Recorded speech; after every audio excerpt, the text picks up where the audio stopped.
Nickelodeon Universe inside the Mall of America is arguably the country's most famous indoor theme park. It's one of three of its kind on the continent, the other being Galaxyland at the West Edmonton Mall, and then Nickelodeon Universe in American Dream. And I was in the unique situation where I had the opportunity to visit both of the other parks before going to this one. The other Nickelodeon Universe only opened within the past couple years, but this one's been around for a long time. It first opened as Knott's Camp Snoopy in 1992, and then got rebranded to the park that we know today. And let me just tell you, just because the other Nickelodeon Universe is newer does not mean it is better. This park is home to 5 roller coasters, a bunch of family attractions, and when I say it's located in the center of the mall, I literally mean the center. If you've never been to Mall of America, it's actually not huge in terms of acreage because it's built up into levels. It's essentially one big square with the park in the center and the mall going all the way around it. And that means lots of cool vantage points from anywhere in the mall. You'll just be walking from store to store and you'll catch the roller coasters going. It's awesome. It's got a very lively, fun atmosphere and is definitely a place I recommend. This is going to be my full in-depth review based off of my experience that I had at the park, which only happened to be one day. I definitely don't have as much experience here as I know a lot of locals will. Like for instance, on the one day that I went, unfortunately the log flume was down, which I've been told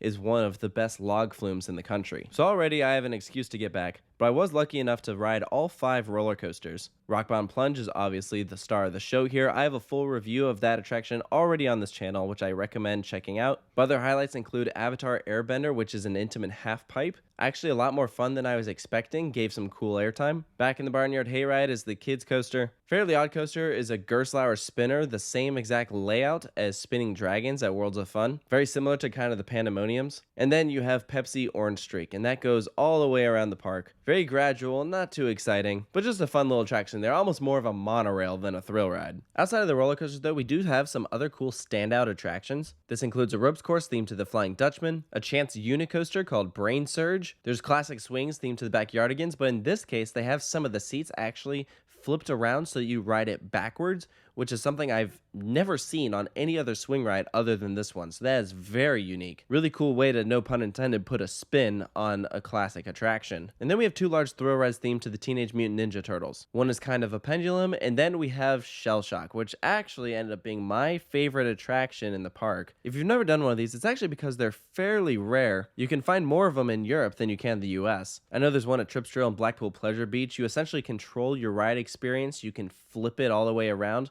but it's a little challenging. This was the first time that I really was able to get it going. I sent the whole thing spinning all the way around, and when I got off, everyone was staring at me. It was hilarious. I love that ride. Definitely something you won't want to miss here. So obviously they have a lot of cool rides. Let's talk logistics. How are you going to experience these? First and foremost, I recommend getting the Unlimited Ride Wristband. And this is actually fairly affordable, which is a very nice contrast from the other Nickelodeon Universe theme park in New Jersey. While that one, in my opinion, is way overpriced, this one is very reasonable. If you go on a non-peak day, it's $40. Any day admission? $45. But you do not have to have this in order to enter the park. Because it's in the center of the mall, you can just walk around. And that is also one of the big differences between this and the park in New Jersey. That one, you have to have a ticket in order to enter. You can't just walk in and pay per ride. But if you're not interested in getting a wristband, you can get what is called a point pass, which is essentially you load tickets onto there. 3 points are $4, 6 points are $8. You get the point.